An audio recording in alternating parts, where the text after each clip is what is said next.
Vashandi vehurumende vakamhangarira hurumende kusangano reInternational Labour Organization nenyaya yekuvenga kwairi kuita vatungamiri vemasangano evashandi pamwe nevashandi varo pose pavanenge vachida kuti mari dzemuhoro dzivandudzwe pamwe nekuvandudzwa kwezvinhu.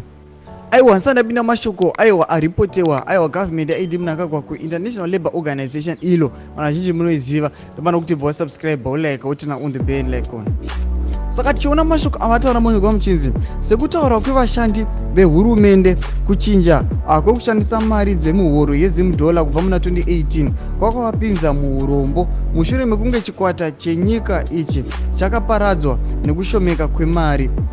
Muchichemo chakasvitswa kuIlo, sangano revarayiridzi vekumaruwa reAmalgamated Rural Teachers Union of Zimbabwe ARTUZ rakati vashandi nevakuru vemasangano evashandi vakawana mhinduro dzakaipa dzinosanganisira kushungurudzwa pamwe nekusungwa nehurumende pese pavanomhan'ara nyaya dzekusabhadhara zvakanaka pamwe nemashandisiro avo. Saka ndomashoko ari kutaurwa panapa tiri kuona kuti Amalgamated Rural Teachers Association iri kuuya ichiti aiwa ichinoripota kuIlo chiti aiwa vakuru vedu pavanoti adresera maissues edu kugovernment vanobva vasungiwa kandi vopiwa mhinduro isiriyo kana isingavafadzi kandi vopindurwa pamwe zviri rafu vachinoripota vachiti aiwa government yeZimbabwe iri kutidzvinyirira haisi kutibhadhara mari. Saka muri yeZimbabwe chimbotudzai mafungiro enyu munoti kudii pamusoro pemuvhu ratogwa aiwa nematicha kuti vachinosvitsa nyaya yavo kuIlo. Pindai mucomment section medu tudzai mafungiro enyu musakana kusubscribe kulike